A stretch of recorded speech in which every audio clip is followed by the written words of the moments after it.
Bonjour à tous, bienvenue sur la chaîne de Plancton Curieux. Donc comme tous les jours, revue d'actu et on va regarder rapidement le marché. On va commencer par des actus plutôt positifs, plutôt sympas. Ici vous voyez des partenariats, notamment SUI. Donc SUI, une blockchain qu'on n'a pas encore étudiée. La petite forme de goutte, vous pouvez le voir ici, c'est arrivé dans le top 100 crypto il y a pas très longtemps, c'est en 85e position, ça a été listé je crois voilà, il y a un mois, début mai du coup. Plutôt en baisse, hein, du coup, pour le moment, moi j'ai pas fait de vidéo, j'en ai pas acheté, mais partenariat notable ici avec Red Bull Racing, donc c'est pas du tout négligeable. On voit que sur le cours ça a pas eu d'impact, hein, clairement tout est dans le rouge, mais voilà, un bon point pour SUI, je pense. Donc SUI c'est quand même une layer 1, on la compare pas mal à Aptos parce qu'ils ont un peu la même tech derrière. On fera une étude bien sûr du projet dans les prochaines semaines. Ça va être un projet auquel je vais quand même commencer à m'intéresser, même si je pense qu'il a été très fortement capitalisé dès le début, donc à mon avis un peu cher, un peu comme Arbitrum d'ailleurs. Après ça reste que mon point de vue. En tout cas voilà, un premier partenariat intéressant qui devrait donner de la visibilité, on aime bien. Notez que Red Bull Racing était aussi en partenariat avec Budget depuis un certain temps, depuis plusieurs années. Autre partenariat intéressant et à venir potentiellement, c'est plus dans la branche jeux vidéo, NFT. On va voir déjà Nike et EA qui veulent, du coup EA je rappelle, jeux vidéo, un gros développeur jeux vidéo, euh, qui veulent du coup tirer un peu parti soit du format NFT, soit du format Play to Earn, en tout cas pour intégrer des contenus payants dans leur jeu. Potentiellement, l'idée, ça va être de dire aux joueurs, voilà, vous pouvez revendre certaines fonctionnalités, certains objets, etc., etc.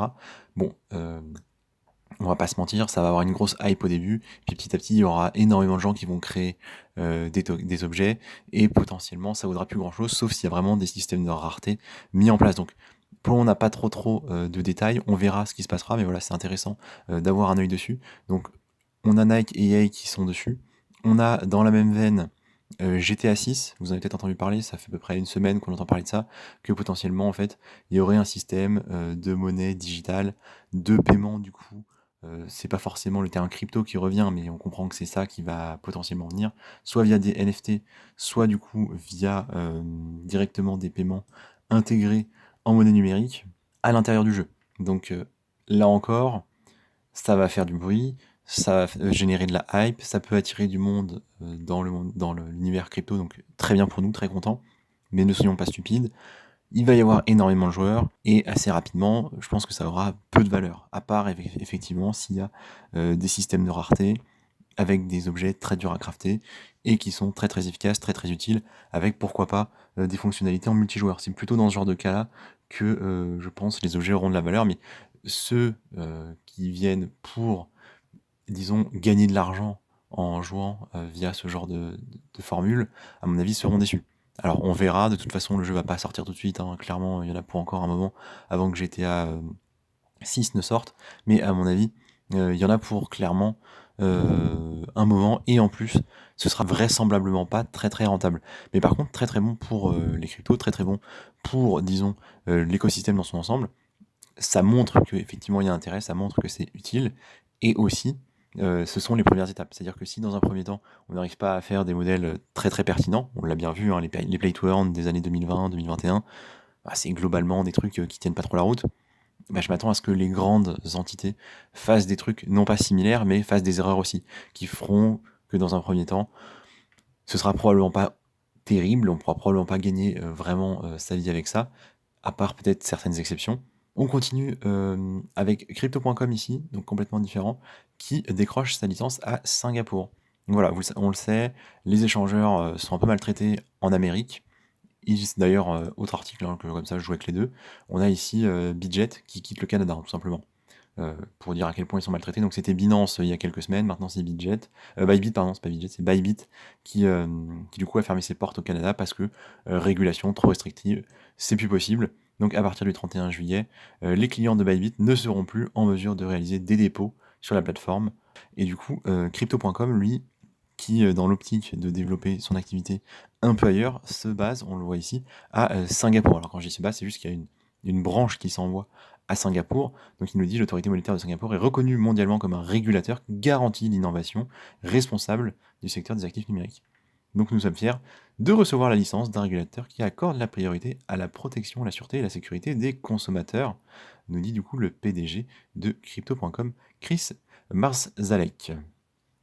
Donc voilà, quand même, les informations là sont très très importantes parce que ça se traduit vraiment d'une tendance, hein. On le sait, on le dit depuis plusieurs mois, clairement l'Amérique, le continent américain, est assez défavorable aux cryptos. Et là, on a vraiment des conséquences réelles, palpables, évidentes, claires. C'est-à-dire que les gros échangeurs crypto quittent du coup le territoire américain, ou du moins, parce que Crypto.com c'est quand même originaire d'Amérique, eh bien on trouve de la place ailleurs, et ici vous le voyez c'est en Asie. On continue du coup, dernière news il me semble intéressante, là encore un lien fort entre du coup la finance tradi et la finance décentralisée, le monde Web3, donc vraiment ça aurait été la thématique d'aujourd'hui du coup au niveau de mes news. Polygon, qui commence vraiment à se faire une place au niveau du secteur financier, et on le voit, partenariat du coup avec Crédit Suisse, Deutsche Bank via Taurus du coup. Donc on va regarder l'article ensemble parce que je pense qu'il y a des choses à apprendre. Bon, il nous explique un peu le contexte. On voit ici que déjà Deutsche Telekom avait annoncé devenir validateur du réseau Polygon. Du coup ça c'est une information qui est toute récente. Et donc on l'aura compris du coup, une entreprise dans les télécoms et qui est allemande. Et en plus de ça, on a Deutsche Bank qui se raccroche à la chose. Donc Deutsche Bank, c'est une des principales banques allemandes, et Crédit Suisse, dont vous avez forcément entendu parler assez récemment. Voilà, on a quand même ce point-là qui est intéressant. Donc ils vont pas sur Ethereum, ils vont bien sur Polygon, donc sur le Layer 2, projet que tout le monde apprécie, hein, en tout cas. Je vois rarement des gens dénigrer Polygon, les frais sont intéressants, la tech est plutôt bonne, tout ça est rapide, et globalement il a la confiance. Et on voit ici, hein, par contre, Polygon, le nouveau chouchou des banques. Donc est-ce que Polygon n'est pas en train de prendre une direction un peu à la XRP? C'est une question à se poser aussi.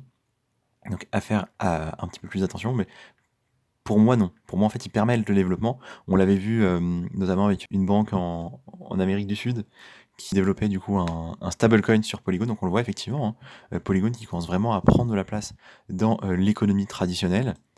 Et bah écoutez, des raisons encore, à mon avis, plus pertinentes d'investir dessus, hein, parce qu'il ne faut pas se tromper. À mon avis, ça bénéficiera à Polygon, malgré certains peut-être qui iront le comparer avec un XRP qui est un peu décrié et qui pourtant perfe pas mal. Là, vraiment, on est sur des grosses news pour Polygon, à mon avis. Dernière petite news, rapide, hein, ce sera une vidéo qui sera assez courte du coup. Dogecoin, ça fait un moment que j'en ai pas parlé, ou plus précisément Doge Lab avec le DRC20, les Doginals. Donc j'avais rappelé, quand j'avais fait la présentation de DRC20 rapidement, il y a je crois 2 semaines et quelques, on avait dit qu'il y avait 2 plateformes qui étaient en train d'entrer en compétition pour le développement du coup des tokens sur la DRC20. Depuis j'en entends peu parler, mais voilà. Petite news, ils nous disent qu'ils sont très contents parce qu'ils sont en train de mettre à jour du coup leur site. Donc c'est ici Doginals.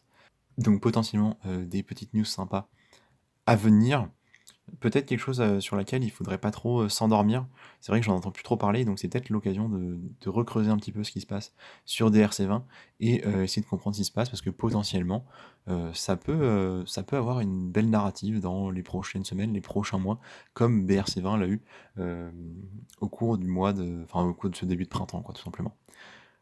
On va faire du coup rapidement un point sur le marché. Je regarde juste en daily parce que de toute façon on fera la vidéo récap demain pour la vue du portefeuille crypto dans son ensemble. On en profitera pour revoir un petit peu tout le marché en vue semaine. Franchement, il n'y a pas grand chose à dire. Bitcoin 27 500, 27 100, donc c'est à peu près la même chose qu'hier. ETH à 1009, BLM on est à 306. Bon, il n'y a pas eu d'énormes changements. On a Tron qui commence à prendre un peu de place du coup, qui est dans le vert. Vous voyez, Tron ça fait partie de ces cryptos qui maintenant sont dans le vert sur toute l'année. C'est-à-dire année on est à 5%, le mois 23%, etc. Donc plutôt du bon. Tron, j'en ai toujours plutôt pensé des bonnes choses parce que ça a l'air de tenir à peu près la route, parce que bien que décrié, Justin Sun, il fait des investissements qui sont assez pertinents, et parce que ça coûte pas cher, Tron. En fait, quand vous faites des transactions, vous passez par Tron, vous voulez de la crypto d'un échangeur à un autre, par exemple, et donc c'est assez utilisé. Enfin, personnellement, j'aime bien. C'est un projet que je mentionne de temps en temps. J'en ai un petit peu qui traîne, pas dans le cadre du portefeuille. Et il a l'air de se passer des choses un petit peu sur Tron ces temps-ci. Donc écoutez, ouais, ça sort un petit peu du lot, mais ça reste 12%, c'est pas non plus énorme. Et pour le reste, en fait, les variations sont assez faibles en daily. Donc voilà, c'est tout ce que je voulais vous dire pour aujourd'hui. Merci de m'avoir écouté. Je vous dis à demain pour une prochaine vidéo.